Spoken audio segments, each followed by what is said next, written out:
હસ્તમેળાપ આ પવિત્ર ક્ષણ છે હસ્તમેળાપનો, જેમાં વર અને વધુ બંને જીવનના માર્ગ પર એકજૂટ થઈને ચાલી રહ્યા છે.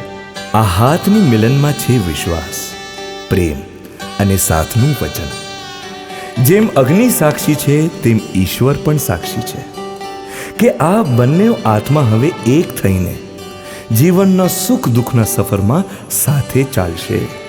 આ હસ્તમેળાપ કેવલ એક રસમ નથી, એ જીવનભરનું વચન છે, જેમાં મેં થી હમ થવાની પવિત્ર પ્રારંભ છે. રીત હૈ યે પ્રીત કી અંગને તેરે આ ગઈ, चौखट लांग कर ऐसी बेला आ गई.